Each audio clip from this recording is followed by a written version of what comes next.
मनुष्य को जीवन में आने वाले परिवर्तनों से घबराना नहीं चाहिए, बल्कि उन्हें यह सोचकर स्वीकार करना चाहिए कि उनके जीवन में कुछ और अच्छा होने वाला है। सबसे मुश्किल जीत खुद पर जीत होती है, लेकिन किसी को भी आपको वह महसूस कराने की इजाजत ना दें जिसके आप लायक नहीं हैं। किसी गांव में मंगेश नाम का व्यक्ति रहता था। मंगेश का जन्म एक गरीब परिवार में हुआ था। मंगेश के परिवार में पति और उसकी पत्नी सिर्फ 2 ही सदस्य थे। कच्चे घर में वह अपना गुजारा कर रहे थे। वह गरीब आदमी पूरे दिन मजदूरी करके अपना और अपनी पत्नी का पेट पालता था। इसी तरह दोनों का जीवन चल रहा था। समय के साथ उसकी पत्नी गर्भवती हो जाती है। यह सुनकर मंगेश बहुत बहुत खुश होता है। वह सोचने लगता है कि अब हमारे घर में भी एक नन्हा सा पुत्र खेला करेगा। हम उसे गोद में खिलाया करेंगे। पर जो उसके और उसके परिवार के जीवन में जो होने वाला था, उससे वह बेखबर था। धीरे धीरे समय गुजरता है। अब उस गरीब के घर में वह दिन भी आ जाता है जब उसकी पत्नी एक बच्चे को जन्म देने वाली थी। उसे उसका पति एक अस्पताल में भर्ती कराता है। प्रसव का समय जब निकट आता है तो इधर वह गरीब आदमी कुछ पैसों को बंदोबस्त करने चला जाता है। फिर लौटते समय अपने होने वाले बच्चे को लेकर मन में सपने संजोने लगता है। तब तक उसके पास यमराज का बुलावा आ जाता है। उसकी एक दुर्घटना में मृत्यु हो जाती है। शहर के कुछ लोग इधर उस आदमी का अंतिम संस्कार करते हैं, तो दूसरी तरफ उसकी पत्नी अस्पताल में अपने बच्चे को जन्म दे रही होती है। जब उस बेचारी को यह खबर मिलती है कि उसके पति की मृत्यु हो गई है, तो उसका कलेजा फट जाता है। उस बेचारी का दुनिया में सिर्फ उसका पति ही तो था। अब वह भी उसे छोड़कर चला गया था। अब तो वह फूट फूट कर रोने लगती है कि हे भगवान, यह तूने कैसा मेरे ऊपर दुखों का पहाड़ गिरा दिया। मेरा जो सहारा था उसे ही मुझसे छीन लिया। कम से कम इस बच्चे का तो ख्याल किया होता जिसका अभी जन्म भी नहीं हुआ है। पैदा होने से पहले ही तुमने उसके सर से पिता का साया हटा दिया। अब कौन इस बच्चे का पालन पोषण करेगा। वह दुखियारी अस्पताल में ही अपने पति को याद करके बुरी तरह से रो रही थी। उसे समझ में नहीं आ रहा था कि संतान के आने की खुशी व्यतीत करूं या पति के जाने का दुख। शहर के कुछ लोगों ने उसे समझाया, बहन, जन्म मृत्यु सब विधाता के हाथ में होता है। इसमें मनुष्य का कोई जोर नहीं चलता। यह भी कहा जाता है कि परमात्मा जो करता है अच्छा ही करता है। इसलिए जो चला गया उसका शोक छोड़िए और यह जो आया है उसके बारे में सोचिए। इधर कई तरीकों से लोग उस गरीब महिला को समझाते हैं। कुछ ही देर में उसने एक सुंदर से पुत्र को जन्म दिया। बेटे को देखकर उसका कुछ दुख हल्का होता है। वह सोचती है कि अब मैं इस पुत्र को पाल पोस कर बड़ा करूंगी, यही मेरा सहारा बनेगा। अब वह अपने बच्चे को लेकर अपने घर आ जाती है। नगर के कुछ लोगों ने उस महिला की कुछ दिन तक मदद करी, लेकिन कौन हमेशा मदद करता है। जब कुछ दिन बीते तो मददगार भी पीछे हट गए। अब वह अपने बच्चे को लेकर बिल्कुल अकेली पड़ गई। वह समझ गई थी कि दूसरों की मदद से कितने दिन तक जीवन जिया जा सकता है। यदि हमें जीना है और इस बच्चे को पालना है तो खुद जिम्मेदारी उठाना होगी, खुद कोई काम करना पड़ेगा। इस प्रकार वह महिला दूसरों के घरों में अपने लिए साफ सफाई का काम तलाश लेती है। काम करके जो पैसे मिलते थे उनसे वह अपना और अपने बच्चे का पेट पालने लगी। समय के साथ धीरे धीरे उसका पुत्र बड़ा होने लगता है। जब वह बालक 4 वर्ष का हो जाता है तो उसकी मां उसे पढ़ाने के लिए नगर के सरकारी विद्यालय में उसका दाखिला करा देती है। उसने सोचा कि मैं अपने बच्चे को पढ़ा लिखा कर इस काबिल बना दूंगी कि उसे कभी किसी के आगे हाथ ना फैलाने पड़े। अब इस प्रकार वह महिला मेहनत मजदूरी करके अपने बच्चे को पढ़ाने लगती है। बच्चा भी ठीक से समझता था कि उसके घर में केवल मां ही है। परिवार का खर्च चलाने वाला उसका पिता उसके जन्म से पहले ही चला गया है, इसलिए वह पढ़ाई भी खूब मन लगाकर करता था। धीरे धीरे बच्चे की उम्र 12 वर्ष की हो जाती है। एक दिन की बात है, वह स्त्री बहुत बीमार पड़ जाती है। उसने सोचा कोई छोटी मोटी बीमारी होगी, इसीलिए कभी उस पर ध्यान नहीं दिया। लेकिन उसकी हालत दिन पर दिन खराब होती चली गई। बीमार होने की वजह से वह काम पर भी नहीं जा पाती थी। घर में इतने पैसे भी नहीं थे कि कहीं अपना ठीक से इलाज करा लेती। मां को अत्यंत बीमार देखकर बेटे को बहुत चिंता होती है। वह बालक कहता है, मां, तुम चिंता मत करो, मैं तुम्हारे लिए अभी डॉक्टर के पास से दवाई लेकर आता हूं, तुम उसे खा लेना। फिर तुम जल्दी ही ठीक हो जाओगी। अपने बेटे की बात सुनकर मां की आंखें भर आती हैं। वह कहने लगी, बेटा, अब तुम्हें कहीं जाने की जरूरत नहीं है। मेरा भी अब समय आ गया है। मैं तुम्हारे पिता के पास जाना चाहती हूं, लेकिन जाने से पहले तुम मेरी एक बात हमेशा याद रखना। जब तेरा जन्म नहीं हुआ था, तब तेरे पिता ने और मैंने एक सपना देखा था कि हम अपने बच्चे को पढ़ा लिखा कर इतना काबिल बना देंगे कि उसे हमारी तरह गरीबी भरी जिंदगी ना जीनी पड़े। लेकिन बेटा, मैं उस सपने को पूरा नहीं कर पाई। बेटा, मैं यदि चली भी जाऊं तो तुम अपने पिता के सपने को जरूर साकार करना। तुम ऐसा कोई काम मत करना जिससे तुम्हारे पिता का नाम खराब हो। तुम इस प्रकार से अपना जीवन जीना कि तुम्हारा नाम दूर दूर तक लोग जान जाएं। बेटा, कभी पैसे के पीछे मत भागना। पैसे के लिए तो लोग इतने नीचे गिर जाते हैं कि अपने माता पिता की इज्जत का भी ख्याल नहीं करते। तुम हमेशा अपना नाम कमाना बेटा, हमेशा स्वाभिमानी बनकर जीना। कभी किसी के आगे अपने हाथ मत फैलाना, किसी से याचना मत करना। याचना न करना ही श्रेष्ठता का मूल है, पराधीनता ही नरक है। मनुष्य को सदा ही विद्या, धन, बल, कीर्ति और पुण्य कमाना चाहिए। लड़के ने कहा, मां तुम घबराओ नहीं, मैं तुम्हारे लिए अभी दवाई लेकर आता हूं। और इतना कहकर लड़का मां से रुपए लेकर दवा लेने चला जाता है। बेटे के जाते ही इधर उस गरीब स्त्री के प्राण निकल जाते हैं। जब नगर वालों को पता चलता है तो सब लोग इकट्ठे होकर उस स्त्री का उसके बेटे के हाथों अंतिम संस्कार कराते हैं। अब तो वह बालक बिल्कुल अकेला हो गया था। किस्मत भी क्या खेल दिखाती है, जब जरूरत होती है अपनों की, तब अकेलेपन की रात में जगाती है। बिना मां, दूर के जो रिश्तेदार थे उन्होंने भी उस बालक पर ध्यान नहीं दिया। आखिर वो गरीब जो था, लेकिन वह बच्चा अकेले ही अपने जीवन की राह पर चल देता है। उसने कभी हार नहीं मानी जो पैसे मां छोड़ गई थी। कुछ दिन तक उन पैसों से अपना गुजारा चलाता रहा। कुछ दिन के बाद वह पैसे खत्म हो जाते हैं। घर में भी कुछ नहीं था।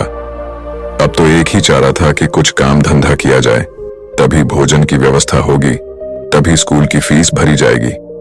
लड़के को अपनी मां की बात अच्छी तरह याद थी। उसकी मां ने कहा था कि बेटा, कितना भी बुरा वक्त आ जाए, पर किसी के आगे हाथ मत फैलाना, मेहनत करके ही अपना जीवन यापन करना। लड़के को अपनी मां की यह बात अच्छी तरह याद थी, इसीलिए वह कभी किसी के आगे भीख नहीं मांगता था। विद्यालय से आने के बाद वह किसी के खेतों में काम करने चला जाता, कभी किसी की चाय की दुकान पर काम कर लेता और वहां से कुछ पैसे मिलते तो अपने विद्यालय की फीस भर देता था और अपने खाने पीने की सामग्री खरीद लाता था। इस प्रकार छोटी सी आयु में वह बच्चा पढ़ाई भी करता था और मजदूरी भी करता था। धीरे धीरे कुछ साल ऐसे ही निकल जाते हैं। बच्चा अब अपने नगर से निकलकर कस्बे में पढ़ने लगता है। तब उसकी कॉपी किताबों का, विद्यालय की फीस का खर्चा बढ़ जाता है। लेकिन उस बालक ने हिम्मत नहीं हारी। रोजाना विद्यालय जाता था। वह जो भी कमाता था उसकी सारी कमाई पढ़ने लिखने में ही लग जाती थी और जो कुछ थोड़ा बहुत बचता था उससे अपना पेट भर लेता था।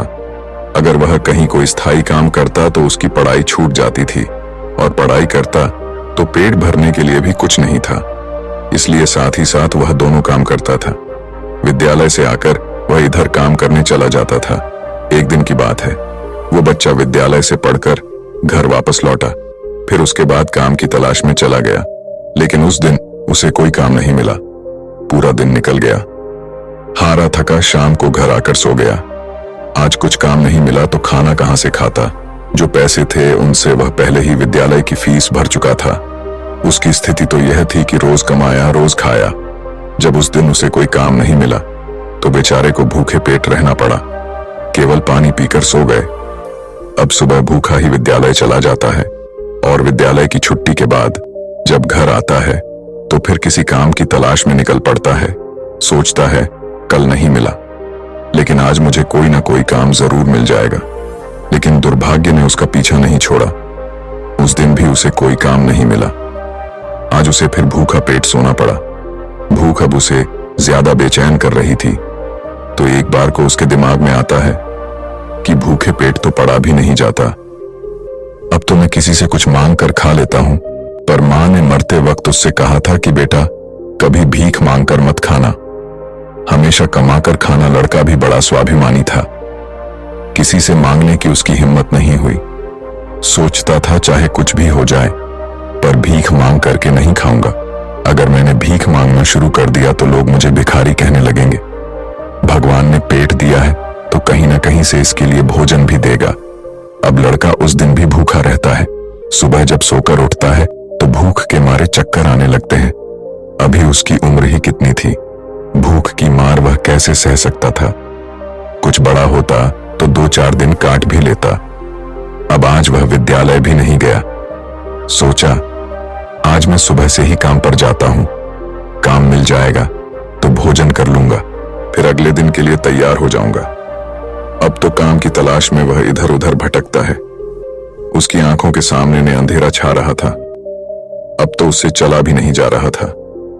फिर एक पेड़ के नीचे बैठकर सोचने लगता है कि अगर इस समय मुझे भोजन नहीं मिला तो मेरे प्राण निकल जाएंगे।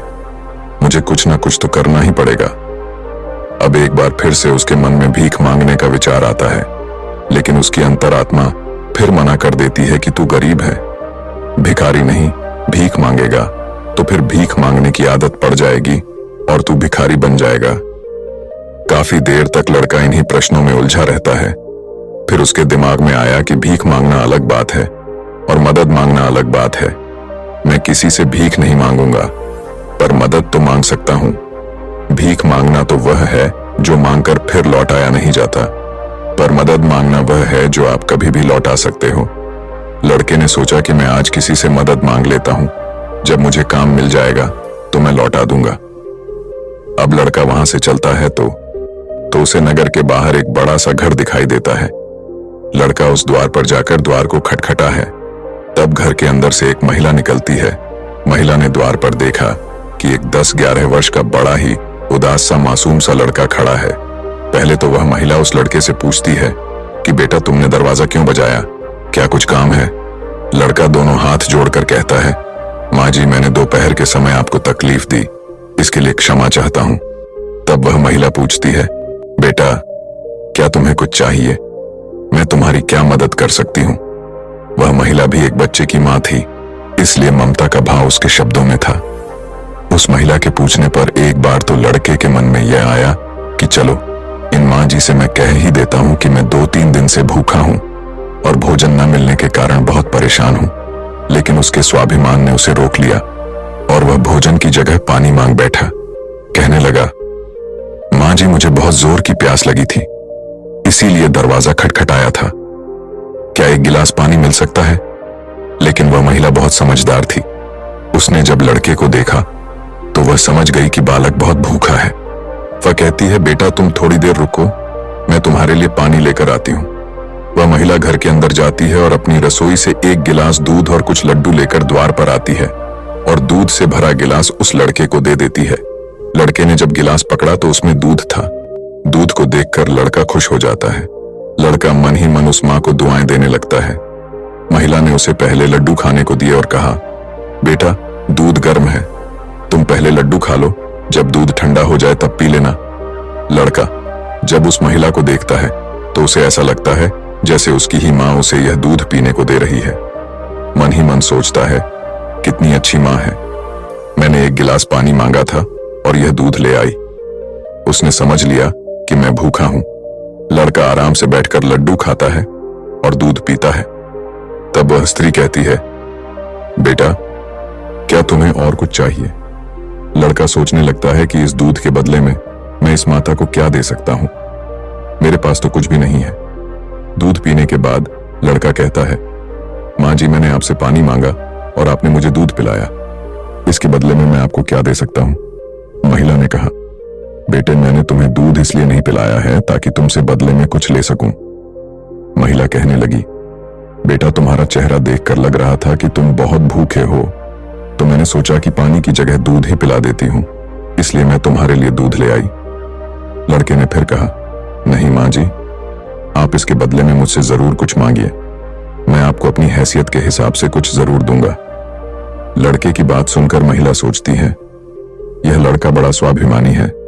वो लड़का बार बार उससे मांगने की बात करता है तो वह महिला उसका मन रखने के लिए कह देती है कि बेटा मैंने यह दूध पिलाकर तुम पर कोई एहसान नहीं किया है, फिर भी यदि तुम मुझे कुछ देना चाहते हो तो तुम मुझे एक वचन दो कि जिस प्रकार आज मैंने तुम्हारी मदद की है, इसी प्रकार तुम भी जब कभी मदद करने लायक हो जाओ तो किसी जरूरतमंद की मदद कर देना। जिस दिन तुम किसी की मदद कर दोगे उसी दिन तुम मेरे इस एहसान से मुक्त हो जाओगे। उस महिला ने यह बात इसलिए कही थी ताकि वह लड़का अपने आप को मजबूर न समझे और खुश दिमाग में बैठा लेता है। वह उस महिला के पैर छूकर काम की तलाश में आगे को चला जाता है और इस प्रकार धीरे धीरे कई दिन बीत जाते हैं। जिस विद्यालय में वह पढ़ता था उसी विद्यालय में उस स्त्री का बेटा भी पढ़ता था जिसने उसे दूध पिलाया था। एक दिन वो महिला अपने बच्चे को विद्यालय छोड़ने जाती है तो उसने देखा कि विद्यालय में वह लड़का भी पढ़ रहा था। वह स्त्री उस लड़के को पहचान लेती है।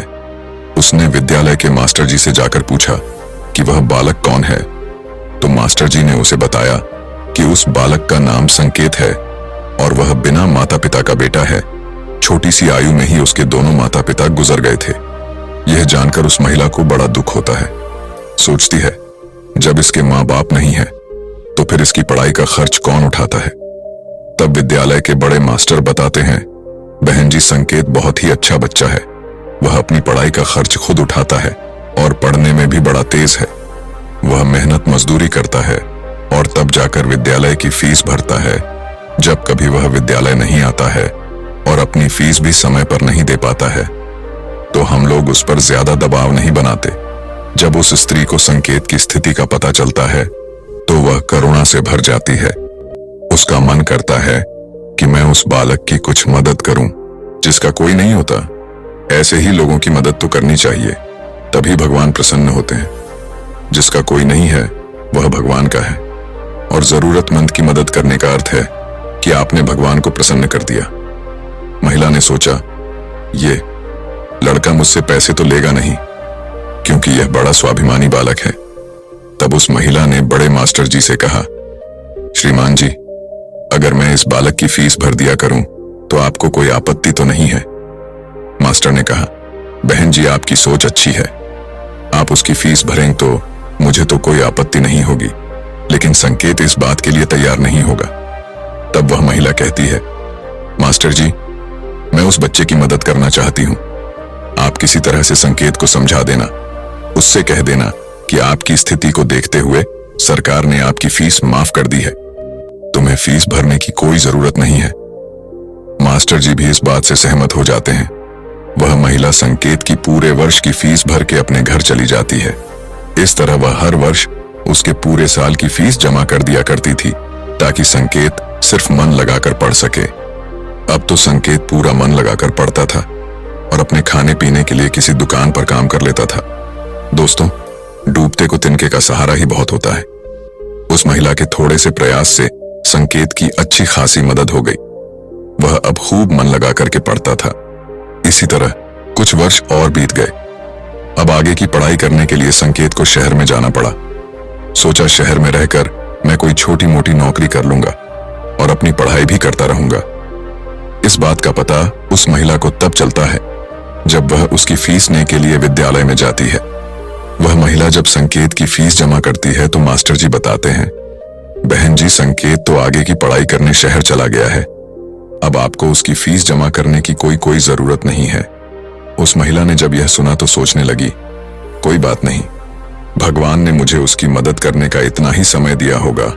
हे भगवान, उस बालक पर दया दृष्टि बनाए रखना, वह जहां भी रहे खुश रहे। इस प्रकार वह स्त्री अपने घर लौट आई और अपने घर गृहस्थी की दुनिया में व्यस्त हो गई। दोस्तों, उधर संकेत शहर में जाकर अपनी पढ़ाई करने लगा। खर्चा चलाने के लिए उसने एक नौकरी तलाश कर ली। इस प्रकार 25 वर्ष बीत जाते हैं। ना तो संकेत कभी उस महिला से मिल पाता है और ना वह महिला कभी संकेत से मिलती है। उस महिला का बेटा भी अब बड़ा हो गया था। उसका बेटा एक व्यापारी बन गया था। वह स्त्री तो पहले से ही अपने घर से संपन्न थी, ऊपर से उसका बेटा व्यापार करके खूब धन कमाता था। उस माँ का बेटा भी बड़ा संस्कारी था। वह भी अपनी माँ को बहुत प्यार करता था। एक दिन उसकी माँ बहुत बीमार पड़ जाती है। शाम को जब उसका बेटा घर आता है तो वह अपनी माँ की हालत को देखकर बेचैन हो जाता है। वह अपनी माँ को अस्पताल में भर्ती कराता है। जांच में पता चलता है कि उसकी माँ को कैंसर है। वो लड़का डॉक्टर से कहता है, डॉक्टर साहब आप मेरी माँ का अच्छे से इलाज कीजिए, पैसों की बिल्कुल चिंता मत करना। तब डॉक्टर कहते हैं, भाई तुम्हारी माँ को कैंसर की बीमारी है और कैंसर का इलाज बहुत महंगा होता है। छोटे मोटे अस्पतालों में इसका इलाज भी नहीं होता है। इसके लिए तुम्हें किसी बड़े शहर में जाकर किसी बड़े अस्पताल में इसका इलाज कराना होगा, और बड़े अस्पताल का मतलब है कि खर्चा भी बहुत अधिक होगा। बेटे ने कहा, डॉक्टर साहब मैं अपनी माँ को ठीक करने के लिए कुछ भी कर सकता हूँ, आप मुझे बस कोई रास्ता बताइए, मैं अपनी माँ का इलाज कहाँ करा सकता हूँ। तब डॉक्टर उसे बड़े शहर जाने की सलाह देते हैं। डॉक्टर बोले, बड़े शहर में कैंसर का हॉस्पिटल है, यदि वहाँ का इलाज तुमने पूरा करा लिया तो तुम्हारी माँ इस रोग से बच सकती है, नहीं तो तुम्हारी माँ के प्राण संकट में पड़ सकते हैं। यह सुनकर लड़का घबरा जाता है। वह डॉक्टर साहब से बड़े शहर वाले डॉक्टर साहब का नंबर और पता लेकर अपनी माँ को बड़े शहर ले जाता है। उसकी माँ तो उसे बहुत मना करती रही कि वे बेटा तुम मुझे कहाँ ले जाओगे, इतना पैसा कहाँ है, हमारे पास बड़े शहर में अच्छा इलाज कराने के लिए हमारे पास पर्याप्त पैसा नहीं है, यहीं से डॉक्टर साहब से दवा ले लेते हैं, धीरे धीरे मैं सही हो जाऊंगी, तुम परेशान मत हो।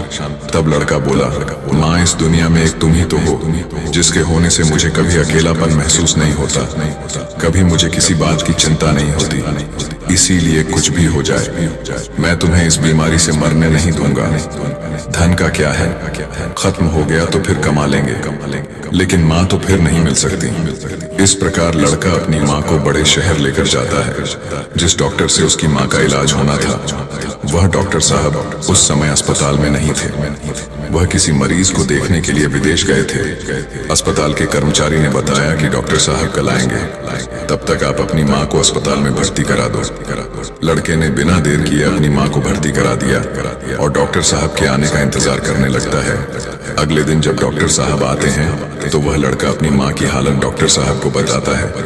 डॉक्टर साहब ने भरोसा दिया कि जांच के आधार पर मैं कह सकता हूँ कि तुम्हारी माँ ठीक हो जाएगी, मगर इनका इलाज काफी लंबा चलेगा। लड़के ने कहा, डॉक्टर साहब कुछ भी हो जाए मैं अपनी माँ को ठीक करा कर ही घर ले जाना चाहता हूँ, चाहे इसके लिए मुझे अपना सब कुछ बेचना पड़े, कितने ही दिन मुझे यहाँ रुकना पड़े। इस प्रकार वहाँ के डॉक्टर ने उस माँ का इलाज शुरू कर दिया। अगर छोटे शहर की बात होती तो खर्चा कुछ कम हो जाता, लेकिन वहाँ का खर्चा तो बहुत लंबा था। फिर भी उस लड़के ने हिम्मत नहीं हारी। दोस्तों, माँ से अनमोल संसार में कुछ भी नहीं है। डॉक्टर साहब जो दवाइयाँ लिखते थे वह दवाइयाँ बहुत महंगी आती थी। लड़का अपनी माँ के लिए महंगी से महंगी दवाइयाँ लेकर आता था। उधर उसका जो व्यापार था वह अपनी माँ की देखरेख के कारण उसमें भी समय नहीं दे पाया, तो वह भी ठंडा पड़ गया। कई दिन तक इलाज होता रहा। धीरे धीरे माँ की हालत में सुधार होने लगा। बेटे के पास जो जमा पूंजी थी वह खत्म होने लगी। इधर माँ को जब पता चलता है कि बेटे के पास अब पैसे नहीं रहे तो माँ कहती है, बेटा तुम इतनी महंगी दवाइयाँ क्यों ले रहे हो, कहाँ से डॉक्टर साहब की फीस भरोगे, कहाँ से दवाइयों का खर्च उठाओगे, तुम्हारा व्यापार भी बंद हो गया है। तब बेटा कहता है, माँ तुम चिंता मत करो, मैं तुम्हारा इलाज अपना मकान दुकान सब कुछ बेच कर कराऊंगा। माँ भी बेटे की जिद के आगे बेबस हो जाती है। वो लड़का अपनी माँ का इलाज निरंतर जारी रखता है और धीरे धीरे एक महीना बीत जाता है। वहाँ पर एक बात बड़ी ही विचित्र थी। उस अस्पताल का जो सबसे बड़ा डॉक्टर था वो जब उस लड़के की माँ से मिलने आता था तो काफी देर उस माँ के पास बैठकर बातें किया करता था। ये देखकर माँ को भी बड़ा अच्छा लगता था और वह सोचती थी कि अजीब डॉक्टर है, इतना बड़ा डॉक्टर होकर भी जिसके पास बिल्कुल भी फुर्सत नहीं है, वह मुझसे बात करने के लिए इतना समय कैसे निकाल लेता है। दोस्तों, इस प्रकार कई दिन बीत जाते हैं। एक दिन वह लड़का डॉक्टर के पास जाता है और डॉक्टर साहब से पूछता है कि डॉक्टर साहब अभी मेरी माँ का इलाज कितने दिन और चलेगा। डॉक्टर साहब उसे सारी बात बताते हैं कि भाई आप चिंता मत करो, आपकी माँ पूरी तरह से स्वस्थ हो चुकी है। मैं भी संतुष्टि के लिए एक बार जांच और करा लेता हूँ, उस जांच की रिपोर्ट आ जाने दो, फिर तुम अब अपनी माँ को घर ले जा सकते हो। अब तो उस माँ का बेटा रिपोर्ट आने का इंतजार करने लगता है। 2 दिन के बाद रिपोर्ट आ जाती है। जब रिपोर्ट आती है तो लड़का फिर डॉक्टर से मिलने जाता है और पूछता है, डॉक्टर साहब क्या मेरी माँ ठीक हो गई, कोई खतरे वाली बात तो नहीं है?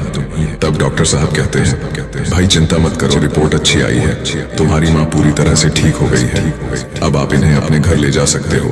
डॉक्टर की बात सुनकर बेटा खुश हो जाता है और डॉक्टर साहब को बहुत धन्यवाद देता है। लड़का अपनी माँ के पास जाता है और सोचता है कि भगवान का लाख लाख धन्यवाद कि मेरी माँ बच गई, मेरी मेहनत सफल हो गई। यही बात वह अपनी माँ को बताने के लिए जाता है और माँ से कहता है कि माँ, आप अब पूरी तरह से ठीक हो गई हो, अब हम जल्द ही अपने घर जाने वाले हैं। ये बात सुनकर माँ भी बड़ी खुश हो जाती है, लेकिन अगले ही पल वह यह सोचकर उदास हो जाती है कि मैं तो ठीक हो गई थी, लेकिन इस अस्पताल का जो बिल होगा वह लाखों में होगा, कैसे मेरा बेटा चुका पाएगा?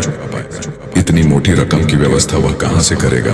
उसके पास जो जमा पूंजी थी वह तो सब इलाज में खर्च हो गई। माँ को उदास देखकर बेटा समझाता है, माँ तुम क्यों उदास होती हो, मैं अपना सब कुछ बेचकर आपके इलाज का बिल चुका दूंगा, घर मकान तो बाद में भी बना लूंगा, इसलिए माँ तुम्हें इन बातों की चिंता करने की कोई जरूरत नहीं है। बेटा अपनी माँ को बहुत समझाता है, मगर माँ तो माँ होती है, उसका अपने बेटे के लिए चिंता करना स्वाभाविक था।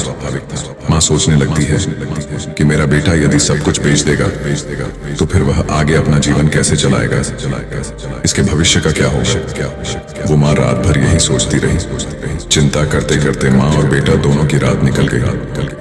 जब अगला दिन होता है और उसकी माँ की छुट्टी का समय होता है तो अस्पताल का एक कर्मचारी एक लिफाफा लेकर माँ बेटे के पास आता है और उस महिला के बेटे से कहता है कि डॉक्टर साहब ने आपके लिए यह बिल का लिफाफा भेजा है, आप इस बिल को ठीक से देख लो और इस बिल को चुकाकर आप अपनी माँ को अपने घर ले जाओ।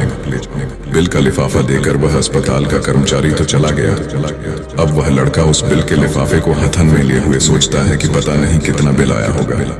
बेटे को चिंता में देखकर माँ भी परेशान हो जाती है। माँ एकदम से बेटे के हाथ से वह बिल का कागज छीन लेती है। माँ उस बिल को खोलकर देखती है। उधर अस्पताल के जो सबसे बड़े डॉक्टर थे वह भी उस समय वहीं पर पहुंच जाते हैं। इधर माँ ने जब उस लिफाफे को खोलकर देखा तो उसमें एक छोटी सी पर्ची रखी हुई थी। उस पर्ची पर लिखा हुआ था, माँ जी आपने अपने बल का भुगतान तो 25 साल पहले ही कर दिया था, जब आपने 2 दिन के भूखे बच्चे को 1 गिलास दूध और लड्डू खिलाए थे और अगले 5 साल तक उस बच्चे की विद्यालय की फीस भी भरी थी। पर्ची को पढ़ते ही महिला की आंखें फटी की फटी रह जाती हैं। जब उस माँ का बेटा पूछता है, माँ डॉक्टर साहब ने कितना बिल दिया है, तो माँ उस पर्ची को अपने बेटे को देती है। बेटा जब उसे पढ़ता है तो वह भी हैरान रह जाता है। लड़का अपनी माँ से पूछता है, माँ क्या आप डॉक्टर साहब को पहले से जानते हो, डॉक्टर साहब से आपकी जान पहचान कब हुई थी? तब माँ कहती है, बेटा मैं इन्हें पहले से नहीं जानती हूँ, अभी पता चला है। बेटे ने पूछा, फिर इसमें 25 साल पहले की घटना क्यों लिखी है?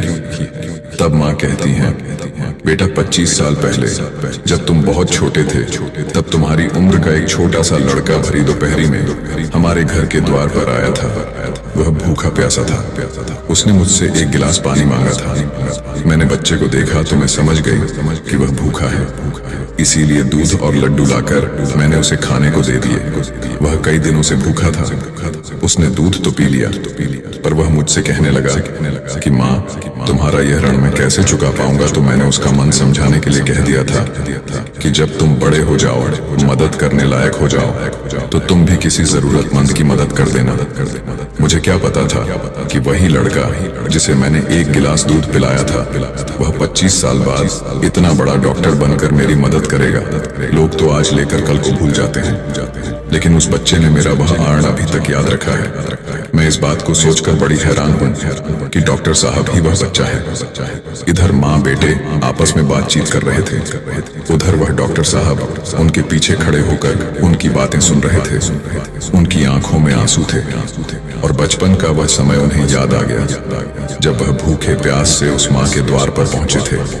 डॉक्टर साहब आगे बढ़कर उस माँ को प्रणाम करते हैं और माता जी के पास बैठ जाते हैं। कहते हैं, माँ आपके कहे हुए शब्द आज भी मेरे कानों में गूंजते हैं। मैंने आपके उन्हीं शब्दों को अपना संस्कार बनाया। मैंने अपनी जिंदगी में बहुत दुख देखा है, लेकिन कभी हिम्मत नहीं हारी। मैं आपका बहुत बड़ा कर्जदार हूँ। यदि आप मेरे विद्यालय की फीस नहीं भरती तो आज मैं इतना बड़ा डॉक्टर नहीं बना पाता। माँ, यह आपकी ही देन है। मैंने तो आपको उसी दिन अपनी माँ मान लिया था जिस दिन आपने ममता भरी छाव में बैठाकर मुंह भूखे को दूध पिलाया था। इतना कहने के बाद डॉक्टर साहब वह सारे पैसे लौटा देते हैं जो माँ की दवाई में खर्च हुए थे और बूढ़ी माँ के चरणों में अपना सर रख देते हैं। वह माँ डॉक्टर साहब को उठाकर अपने सीने से लगा लेती है। डॉक्टर साहब और बूढ़ी माँ की आंखें आंसुओं से भरी हुई थी। जब यह दृश्य अस्पताल के सारे लोग देखते हैं तो सब देखकर हैरान रह जाते हैं। सबकी आंखें नम हो जाती हैं। दोस्त, ये चार बातें जो भी व्यक्ति समझ लेगा वह कभी गरीब नहीं रहेगा।